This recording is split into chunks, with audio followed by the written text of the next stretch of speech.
नमस्कार। माली समाचार हिंदी में आपका स्वागत है। मैं दिनेश माली। कौन है दरगाह को हिंदू मंदिर बताने वाले विष्णु गुप्ता? कभी प्रधानमंत्री मोदी के लिए अडवाणी के खिलाफ किया था प्रदर्शन। आइए जानते हैं विस्तार से। राजस्थान के अजमेर में ख्वाजा मोइनुद्दीन चिश्ती की दरगाह को लेकर कानूनी विवाद शुरू हो गया है। यह विवाद हिंदू सेना के अध्यक्ष विष्णु गुप्ता की एक याचिका के बाद सामने आया है, जिसमें दावा किया गया है कि दरगाह स्थल पर शिव मंदिर था। अदालत ने इस मामले को सुनवाई के योग्य मानते हुए संबंधित पक्षों को नोटिस जारी किए हैं। अब इस मामले में अगली सुनवाई 20 दिसंबर को होनी है। इस बीच अजमेर दरगाह के खादिमों ने दरगाह स्थल पर मंदिर के दावे को खारिज करते हुए कहा कि विष्णु गुप्ता की याचिका का मकसद सिर्फ देश में सांप्रदायिक सद्भाव को खतरे में डालना है। आइए जानते हैं हिंदू सेना के प्रमुख विष्णु गुप्ता के बारे में। कौन है विष्णु गुप्ता, जिन्होंने दावा किया है कि अजमेर दरगाह स्थल पर एक मंदिर था? क्या विष्णु गुप्ता ने पहले भी ऐसे केस किए हैं? क्या है उनकी संस्था हिंदू सेना? आइए सबसे पहले जानते हैं कि विष्णु गुप्ता क्यों चर्चा में है। हिंदू सेना के प्रमुख विष्णु गुप्ता ने एक सिविल मुकदमा दाखिल किया है, जिसमें दावा किया गया है कि अजमेर दरगाह एक शिव मंदिर के ऊपर बनाई गई थी और इसे भगवान संकट मोचन महादेव विराजमान मंदिर घोषित किया जाना चाहिए। सिविल जज जूनियर डिवीजन मनमोहन चंदेल ने 27 नवंबर को मुकदमे के प्रतिवादियों को नोटिस जारी किया है। जिन 3 पक्षों को नोटिस जारी किया है उनमें अजमेर दरगाह समिति, अल्पसंख्यक मामलों के मंत्रालय और भारतीय पुरातत्व सर्वेक्षण कार्यालय शामिल है। मामले की अगली सुनवाई 20 दिसंबर को होगी। हिंदू सेना के अध्यक्ष विष्णु गुप्ता ने अधिवक्ता शशि रंजन कुमार सिंह के जरिए दरगाह समिति को परिसर से हटाने की मांग करते हुए मुकदमा दायर किया है। इसमें भारतीय पुरातत्व सर्वेक्षण यानी एएसआई को दरगाह का सर्वेक्षण कराने के निर्देश देने की भी मांग की है।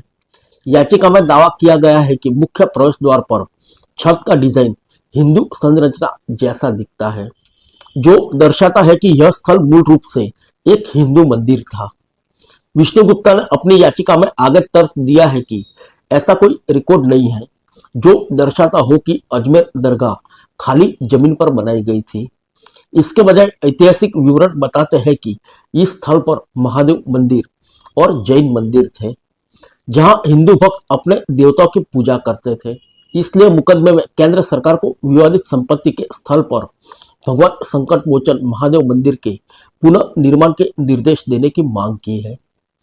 हालांकि दरगाह दीवान के उत्तराधिकारी सैयद नसरुद्दीन चिश्ती ने कहा कि यह बात सिर्फ सस्ती लोकप्रियता पाने के लिए है। यह हिंदुस्तान की दरगाह है जिससे पूरी दुनिया के हर मजहब का आदमी जुड़ा हुआ है। हर मजहब के आदमी की आस्था दरगाह से जुड़ी हुई है। इस दरगाह की तारीख का कोई 100-200 साल पुराना इतिहास नहीं है, लगभग 800 साल पुराना है। सैयद नसरुद्दीन चिश्ती ने कहा कि न्याय प्रक्रिया पर हम लोग नजर लगाए हुए हैं। हम अपने वकीलों से राय ले रहे हैं। हम वकीलों से आगे की प्रक्रिया की राय लेंगे। जैसे ही हमें विशेषज्ञों का सुझाव मिलेगा, हम उनके अनुसार आगे की कानूनी कार्रवाई करेंगे। आइए जानते हैं केस करने वाले कौन है विष्णु गुप्ता। विष्णु गुप्ता की वेबसाइट के अनुसार वह गैर लाभकारी संगठन हिंदू सेना के संस्थापक और वर्तमान राष्ट्रीय अध्यक्ष है। विष्णु गुप्ता का जन्म 10 अगस्त 1984 को यूपी के एटा जिले के सकिट में हुआ था। जब वे 6 साल के थे तब वे आगे की पढ़ाई के लिए दिल्ली चले गए। विष्णु गुप्ता ने 2011 में हिंदू सेना की शुरुआत की थी। आइए जानते हैं विष्णु गुप्ता के कैरियर के बारे में। विष्णु गुप्ता की वेबसाइट के अनुसार 7 वर्ष की आयु में उन्होंने 1991 में अपने गांव सकिट में राम जन्मभूमि आंदोलन में भाग लिया, जिससे उन्हें राजनीतिक कैरियर बनाने की प्रेरणा मिली। उन्होंने अपना राजनीतिक सफर शिवसेना दिल्ली राज्य युवा शाखा के उपाध्यक्ष के रूप में किया। हालांकि बाद में पार्टी के पद से इस्तीफा दे दिया। आइए जानते हैं हिंदू सेना के बारे में।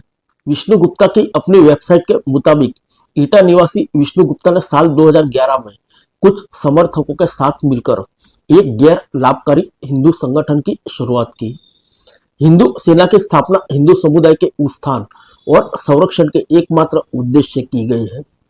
आज इस संगठन की Delhi, Punjab, Haryana, Rajasthan, UP, Gujarat, MP, Jharkhand, Assam, Paschim Bengal, Orissa, Jammu and Kashmir और महाराष्ट्र में सक्रिय इकाइयां हैं।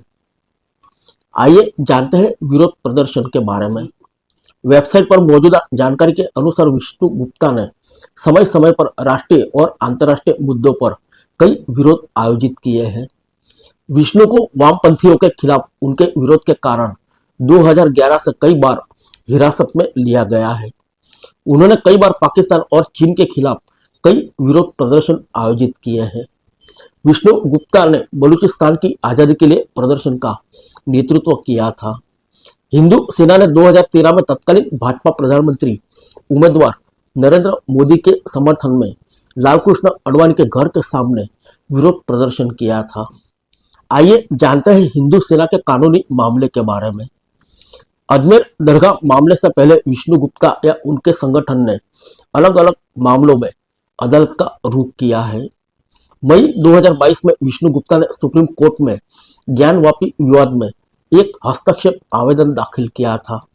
इस अंजुमन इंतजामिया मस्जिद प्रबंधन समिति द्वारा दायर याचिका को खारिज करने की मांग की थी, जिसने वाराणसी में ज्ञानवापी मस्जिद परिसर के वीडियोग्राफी सर्वेक्षण को चुनौती दी थी।